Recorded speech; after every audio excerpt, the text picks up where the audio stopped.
मी कोणालाच घाबरत नाही आणि मराठा समाज सुद्धा माझ्या बरोबर आहे।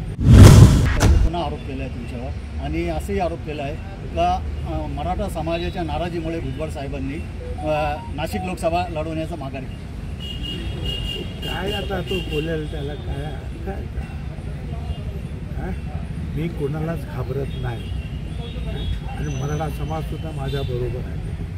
फक्त असं आहे की अगोदर पहिल्या दिवशीच माझं ठरल्यानंतर 1 महिना जो आहे ते वाटाघाटीमध्ये जे गुन्हा झालं ते मला काही पसंत नव्हतं। मी काय घाबरून माघार घेतो, मी घाबरणार तर अजिबातच नाही, बरोबर आहे। आणि माझ्या पाठीमागे जे आहेत 5.5-6 लाख मराठा, त्यातले अर्धे माझ्याकडे आहेत, परंतु ओबीसी आणखीन तेवढेच आहेत, मराठा एवढेच, ते सगळे माझ्याबरोबर आहे।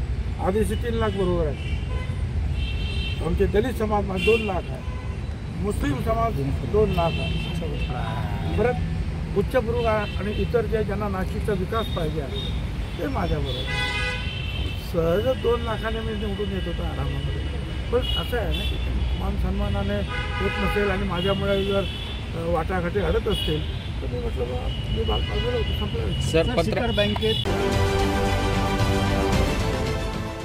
देश विदेशातील प्रत्येक घडामोडींचे लाईव्ह अपडेट मिळवण्यासाठी आता साम टीव्हीच्या सर्व सोशल मीडिया प्लॅटफॉर्मला लाईक, फॉलो आणि सबस्क्राईब करा।